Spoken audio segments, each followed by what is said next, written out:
Hah? Punya, Bu. Belum jamnya. Masuk, nggak bisa. Jangan. Belum jamnya setengah 10. Ini belum jam 10. Keluar dulu aja.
Masih disable, Pak.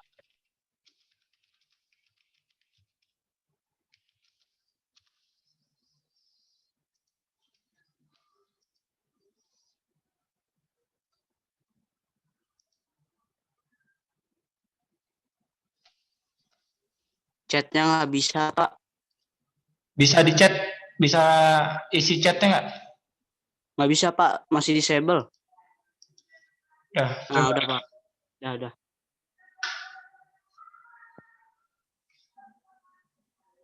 Nanti pas Bapak jelasin suaranya dimatiin ya semua. Ya, Pak. Ini sambil nunggu teman-temannya, Bapak putar lagu.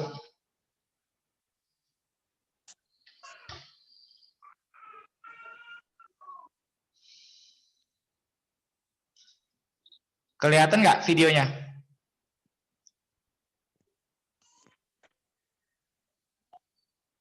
Enggak, Pak. Hah? Ini kelihatan.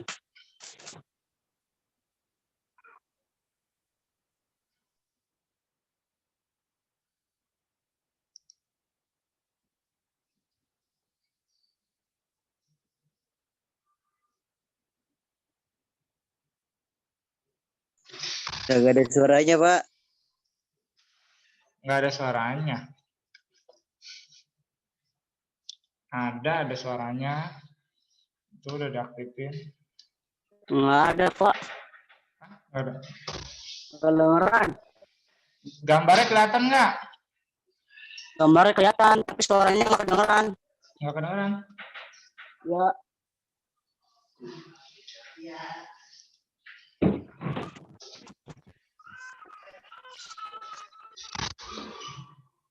Coba Pak dari ulang Pak.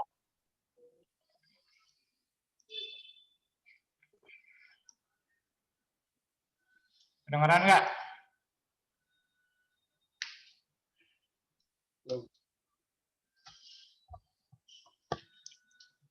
Absennya jangan lupa ya, yang udah hadir.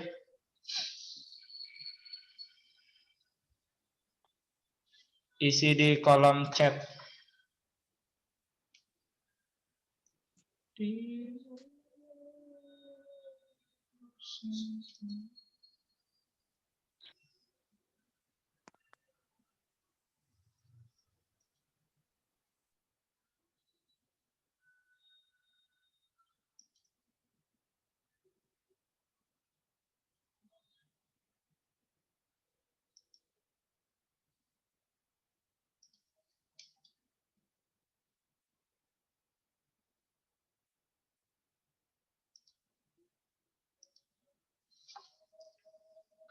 Coba nih, siapa yang udah hadir? Fikri, Muhammad, Fikri Al-Hakim. Coba yang udah bergabung, kameranya dinyalain. Dinyalain dulu. Sekalian Bapak bisa ngeliat. Nah, diaktifin dulu. Kalau nggak diaktifin nanti nggak dimasukin absen sih ya.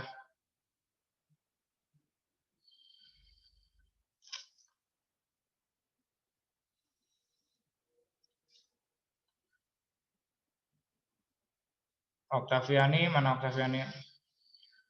Raka. Kasih tahu temannya di chat ya, di grup buat bergabung. Udah mulai, tunggu 5 menit lagi.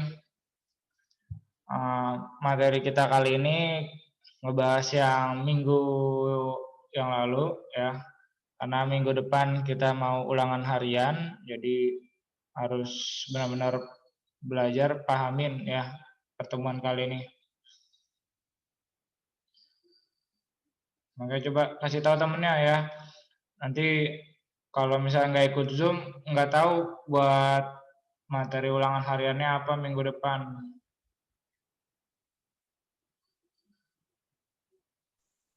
Maul ngapain dia, Maul? Nggak ada pertanyaan lagi nanti ya, Pak. Ulangannya dari yang mana? Enggak. Ya. Kalau nggak hadir ya salah sendiri, nggak tahu materinya nanti.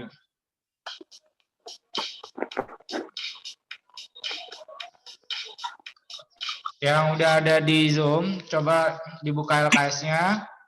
Dibuka LKS-nya terlebih dahulu. Halaman, kita masih bahas yang pluralitas ya. Halaman 44. Halaman 44, LKS IPS dibuka.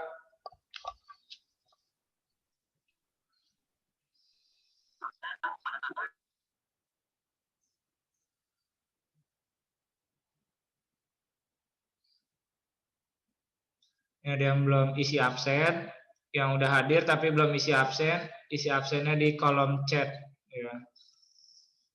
Yuni belum isi, Raka, terus Muhammad Jidan, Zulaika, apa lagi nih? Raka udah, terus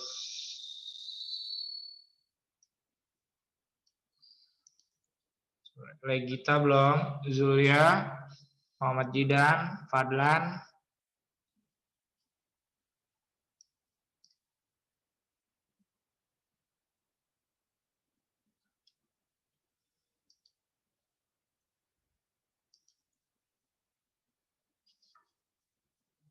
Udah, sambil buka LKS-nya dulu ya. LKS-nya dibuka halaman 44. Kita masih bahas pluralitas masyarakat Indonesia karena besok ulangan hariannya materinya dari mobilitas dan pluralitas.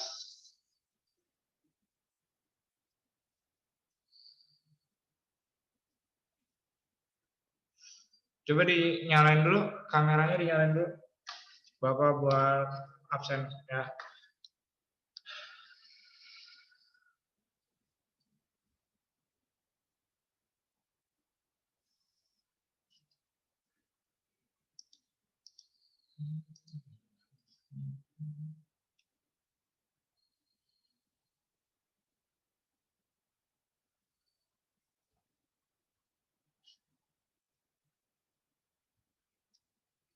Udah ya, sambil kita nunggu,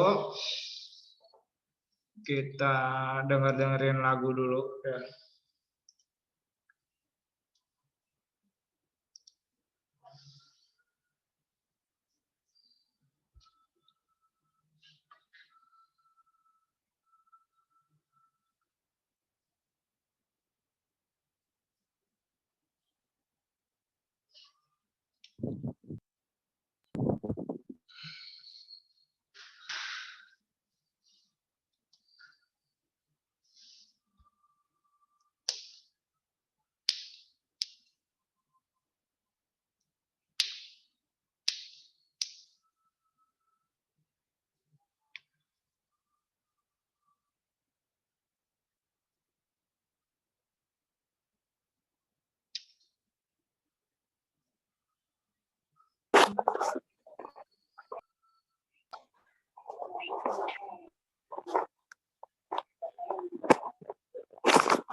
Pak, orang eneng suaranya, Pak. Gak ada suaranya. Ya. Ada, Pak. Adanya cuma gambar doang. Ya, nggak ada suaranya. Iya. Orang ini gak suara nih.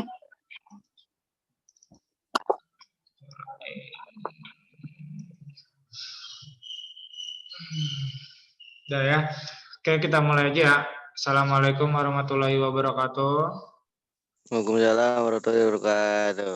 Salam sejahtera untuk kita semua. Ya, anak-anakku yang Bapak sayangi, saya cintai semuanya. Ini bagaimana kabarnya semua ya? Semoga tetap sehat dan dalam lindungan Tuhan Yang Maha Esa, Allah Subhanahu wa taala.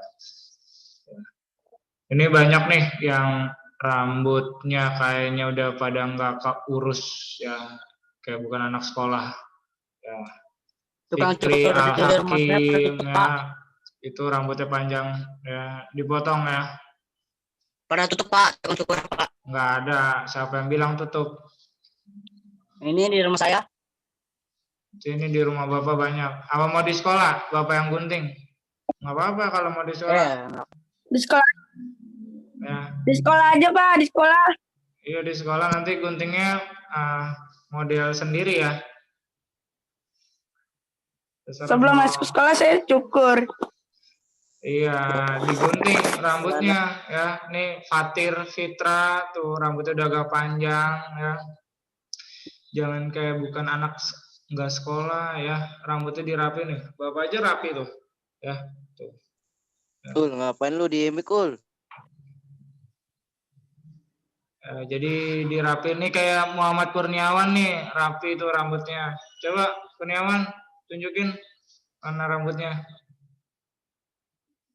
Tuh ya kan, rapi tuh kayak gitu ya.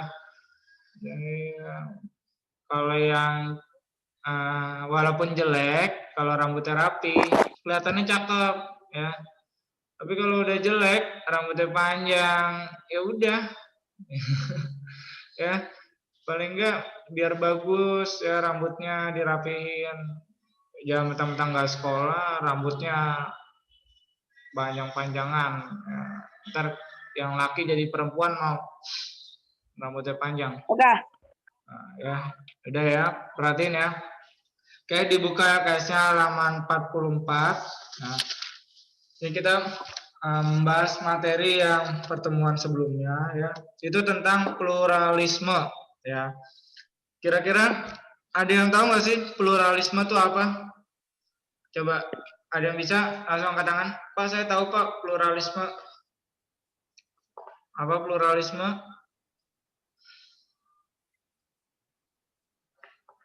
Ayo, nanti langsung masukin nilai. Pluralisme apa?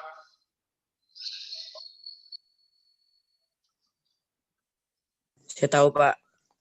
Pak, Ya, saya Dandi, Pak. Dandi dulu. Nah, apa Dandi? Pluralisme adalah suatu paham yang dianut suatu negara yang berbentuk pengakuan dan mau menerima adanya kemajemukan agama, suku, ras, adat istiadat, dan sebagainya dalam suatu kelompok masyarakat. Ya, jadi pluralisme itu artinya adalah suatu paham yang dianut suatu negara yang berbentuk pengakuan dan mau menerima adanya kemajemukan agama, suku, ras, serta adat istiadat ya, dan dalam suatu kelompok masyarakat. Ya, jadi kalau misalnya pluralisme, ya, itu intinya apa?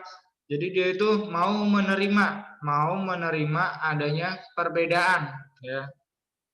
Jadi kalau misalnya dia mau menerima adanya perbedaan, nah berarti dia itu udah mencerminkan sikap yang pluralisme ya, atau bisa menerima perbedaan orang lain gitu ya. Jadi kenapa Indonesia disebut negara yang pluralisme? Karena kita mempunyai banyak agama, suku, ras, sama adat istiadat yang berbeda di setiap wilayah atau setiap provinsi yang ada di Indonesia ya. Misalnya kita di Provinsi DKI Jakarta, pasti adat istiadatnya beda dengan Provinsi Jawa Timur misalnya ya. Kayak gitu. Kemudian dari ciri khas makanan pasti juga beda ya. Kalau di Jakarta itu identik dengan makanannya apa? Nasi uduk ya, kayak gitu. Tapi kalau di Jawa Timur itu beda ya. Jadi makanannya itu beda. Itu dari segi makanan. Nah, nanti kalau dari segi suku, nah suku bangsanya juga beda. Kalau di Jakarta itu dikenal dengan suku Betawi ya. Tapi kalau di Jawa Timur ya itu kebanyakan suku Jawa ya. Kemudian nanti kalau misalnya dia di Kalimantan, nah itu berarti sukunya beda lagi ya. Nanti ada suku Dayak ya kan. Kalau di Papua suku Papua kayak gitu ya. Jadi masing-masing provinsi, masing-masing wilayah yang ada di Indonesia itu berbeda, nggak sama antara satu dengan yang lainnya. Makanya kita harus mempunyai sikap yang pluralisme ya. Kita nggak bisa memaksakan kehendak untuk satu pilihan. Pasti semua orang itu mempunyai pilihan masing-masing ya. Misalnya dalam segi memeluk agama. Nah, agama itu ada dijamin di undang-undang ya. Jadi kita nggak bisa memaksakan, oh kamu harus ikut agama saya, nggak bisa ya. Kita harus saling menghormati, walaupun kita berbeda, kita harus saling menghormati antara satu dengan yang lainnya ya. Oke, nah, ini PPT-nya kalian lihat ya. Jadi nanti ingat ya, kalau IPS ya, PKN juga sama, itu di kelas 6 Bapak. Kemudian kalau yang IPS nanti sebelum ulangan penilaian akhir semester, nanti Bapak mau mengumpulkan nilai tugas itu dari tugas-tugas catatan di buku catatan kalian ya. Jadi setiap materi Zoom yang Bapak sampaikan itu harus kalian catat, harus kalian pahami ya. Jadi nanti sebelum penilaian akhir semester tugasnya nanti ada pengumpulan catatan itu lewat Google Form, dipoto catatannya. Oke, perhatiin ya, nih PPT-nya yang kemarin belum sempat nyatet, nih silakan ya dilihat PPT-nya, atau kalau misalnya terburu-buru bisa di screenshot dulu, nanti pas sudah selesai jamnya baru kalian salin di buku catatan. Kelihatan gambarnya? Kelihatan, Pak. Ya, kelihatan ya. Oke, jangan ada yang bersuara dulu ya. Bapak unmute dulu semuanya. Oke, materi kedua yang kemarin kita udah bahas itu tentang pluralitas masyarakat Indonesia. Ya.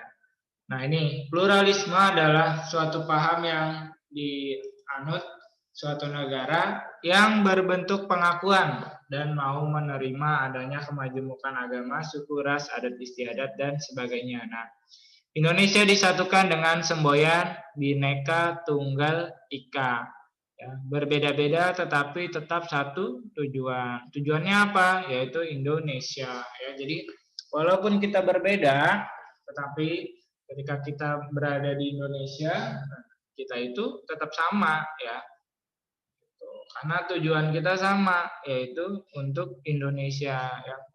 Kalau kalian yang bersikapnya tidak baik, nanti ke depannya akan merugikan Indonesia itu sendiri. Oke, nah ini dipahamin, kalau perlu di screenshot kalian catat ya. Dicatat di buku catatannya. Nah, pluralitas masyarakat Indonesia dapat dibedakan menurut ada 5 nih ya. Dibedakan menjadi 5. Yang pertama, perbedaan agama. Kedua, perbedaan budaya. Ketiga, perbedaan suku bangsa. Keempat, perbedaan pekerjaan. Kelima, peran dan fungsi keragaman budaya. Ya. Jadi ada 5 nih, pluralitas masyarakat Indonesia dibedakannya.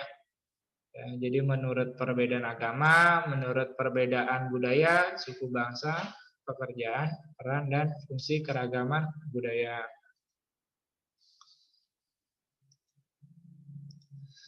Udah?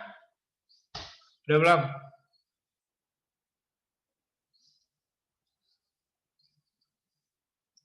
Udah ditandain?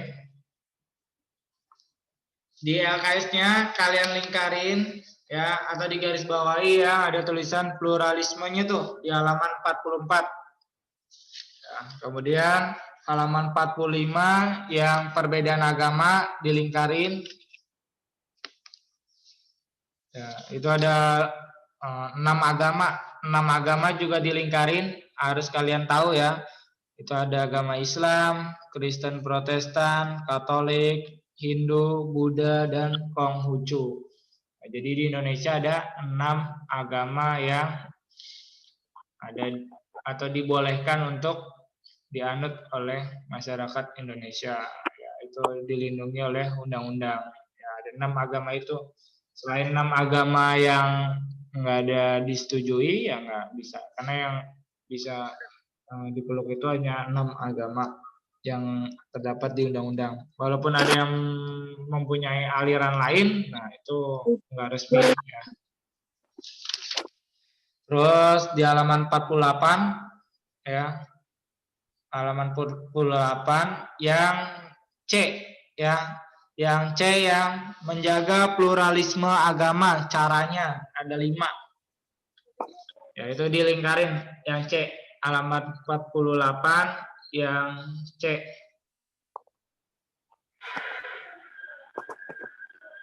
Udah?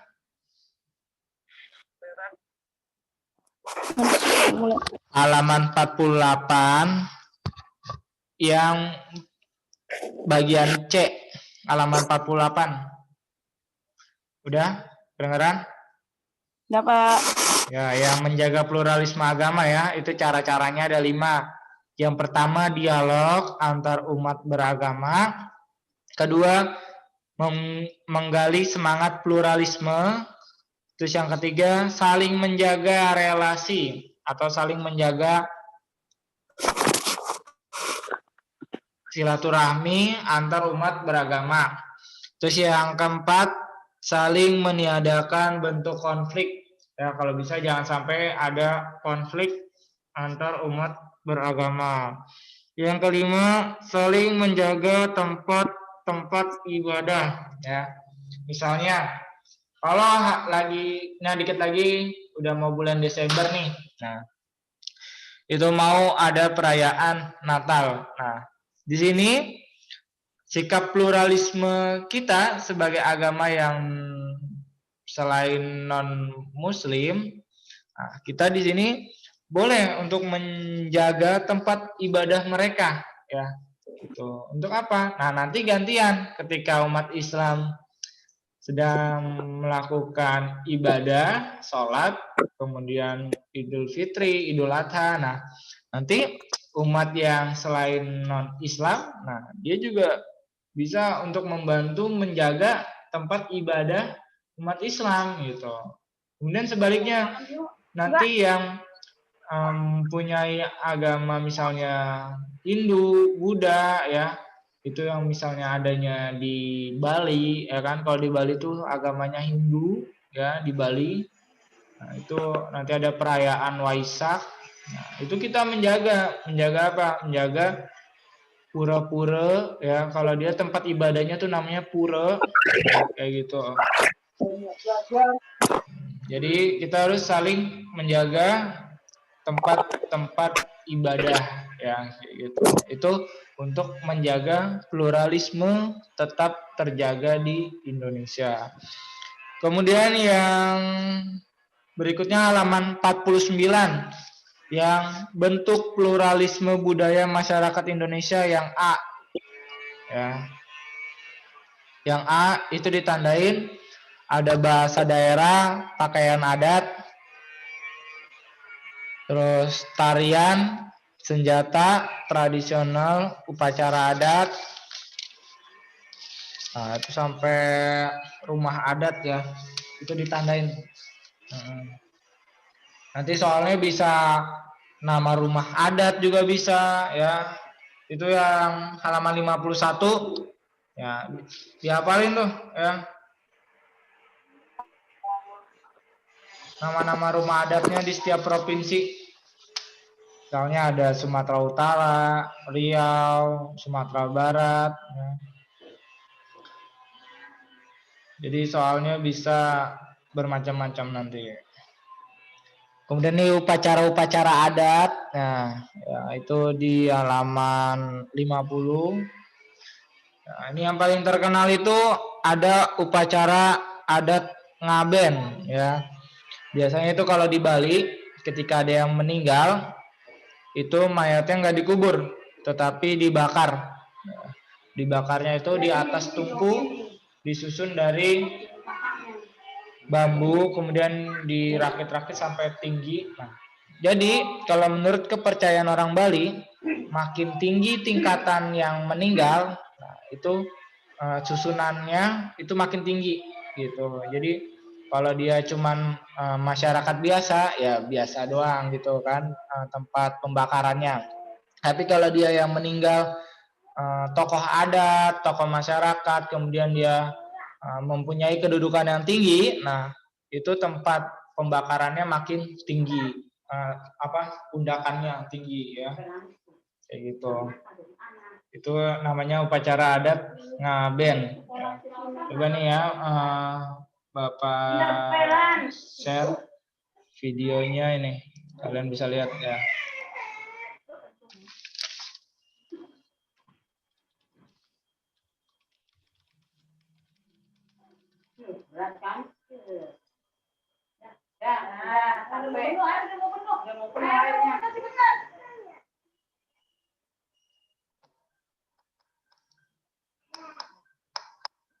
kan? Ini ya udah sini sekolah aja.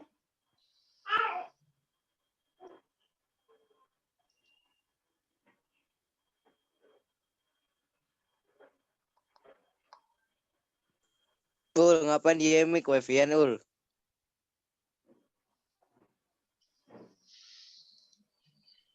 Kagak lah.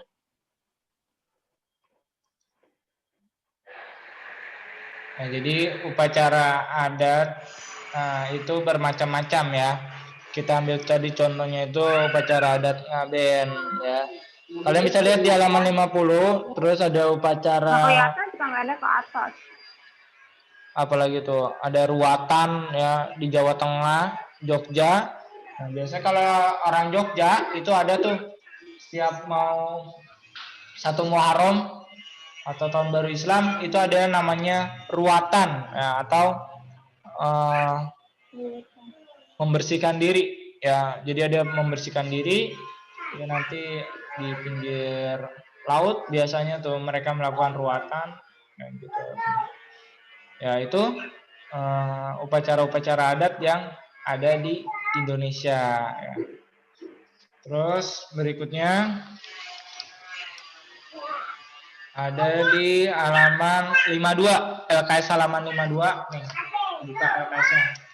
Ya, halaman 52 itu yang kondisi geografis dan adat istiadat.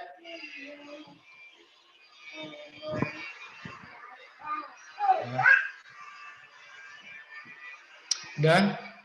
Udah ditandain? Ya, terus masih di halaman 52 yang bagian A, yang paling bawah nih, ya. Yang paling bawah nih, ya. 52 yang paling bawah.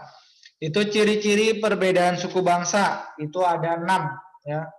Ada tipe fisik, bahasa, adat istiadat, kesenian daerah, kekerabatan, dan batasan fisik lingkungan. Udah. Ya, selanjutnya ada di perbedaan pekerjaan. Ya, halaman 54.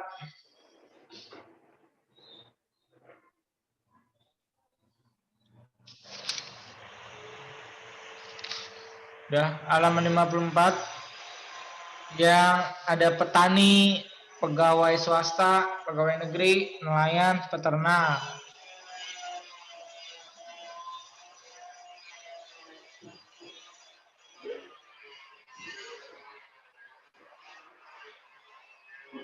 Lihat siapa? Pasti pewan.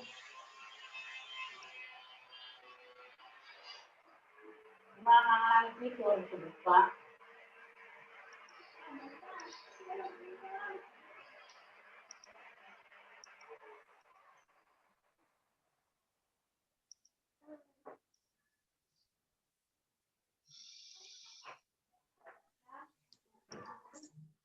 Nah, ini perbedaan agama.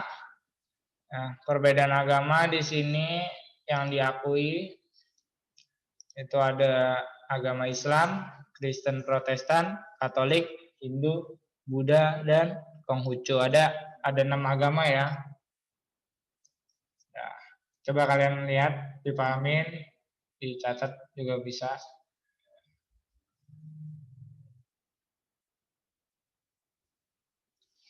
Ya, next, selanjutnya.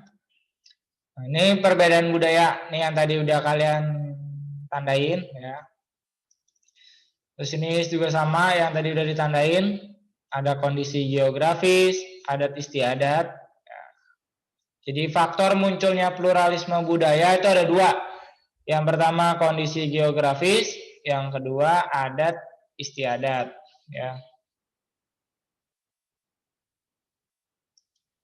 Nah, ini perbedaan suku bangsa yang tadi kalian baru tandain. Ya, itu ada tipe fisik, bahasa, adat istiadat, kesenian daerah, kekerabatan, dan batasan fisik lingkungan. Ya, ada 6 ciri-ciri perbedaan suku bangsanya. Terus ini pekerjaan yang banyak dilakukan oleh masyarakat Indonesia ya. Ada 5 jenis pekerjaannya nih. Ada yang jadi petani, nelayan, peternak, pegawai swasta, adapun yang menjadi pegawai negeri. Oke. Selanjutnya, nah ini peran dan fungsi positif keragaman budaya bagi bangsa Indonesia. Nah, ini ditandain ya, itu di halaman 55. Ya. Ada 5 ya, peran dan fungsinya ada 5. Ada kebudayaan nasional berkembang, positifnya, kemudian sebagai daya tarik, menanamkan sikap toleransi, saling melengkapi hasil budaya, dan mendorong terciptanya inovasi kebudayaan. Ya, lanjut ya. Berikutnya, terima kasih ya. Oke, itu tadi materi yang pluralitas.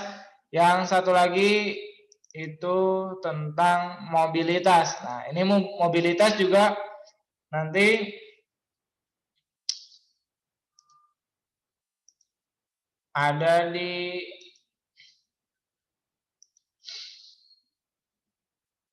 ulangan harian juga ya, mobilitas sosial. Nah, ini bisa kalian lihat. Jadi mobilitas sosial menurut para ahli. Nah, ini kalian screenshot, silakan nanti dicatat di buku catatan ya, nggak ada di buku LKS-nya atau di buku paket.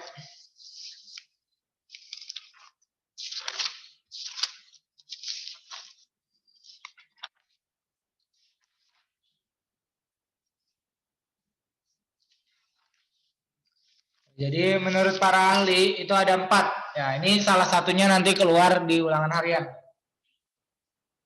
Kalian harus ingat tokoh-tokoh para ahlinya ada Paul B. Horton, Kim Bal-yong, dan Raymond Wimey. Kemudian ada Anthony Giddens dan Horton dan Han. Ada 1, 2, 3, 4, 5, 6. Ada 6 tokoh ya.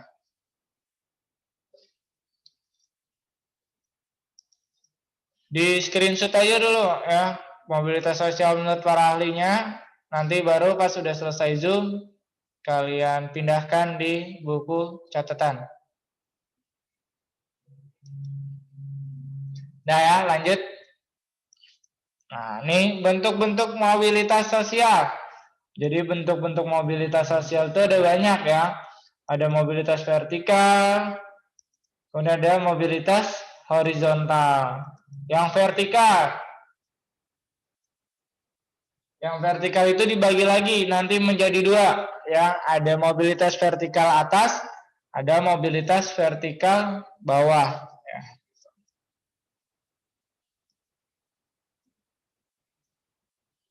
Mobilitas sosial vertikal adalah perpindahan seseorang atau kelompok dari suatu kedudukan sosial lain yang tidak sederajat pindah kepada kedudukan yang lebih tinggi. Nah, itu mobilitas sosial vertikal ke atas.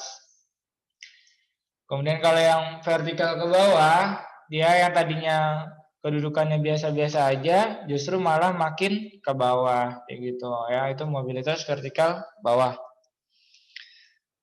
Nah, ini pengertiannya. Mobilitas sosial vertikal ke atas, vertikal ke bawah. Kalian bisa buka di LKS-nya, ada di halaman 36 ya.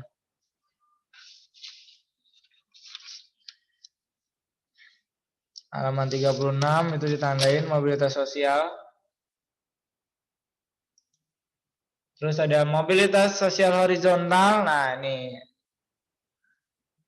itu ada juga di LKS halaman 38. Ya, ditandain.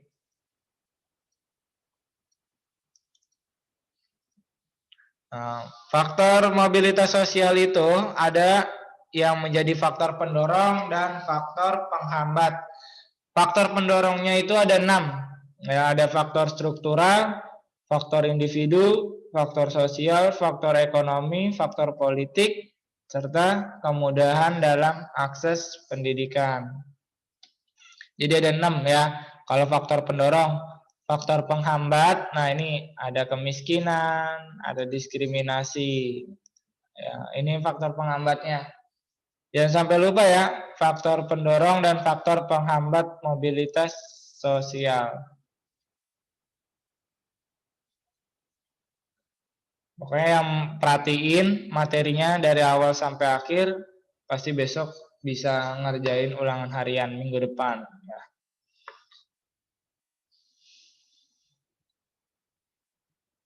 Faktor struktur, individu, ada 6 ya. Faktor pendorong, kalau faktor penghambatnya ada 2 nih. Ada faktor kemiskinan, ada faktor diskriminasi. Terus, saluran mobilitas sosial. Ya, salurannya itu kalian bisa lihat di halaman 41. LKS-nya dibuka halaman 41. Itu ada saluran mobilitas sosial. Ya, ini Bapak cuma ambil yang intinya. Itu ada 4. Ya, tapi di LKS itu ada 1, 2,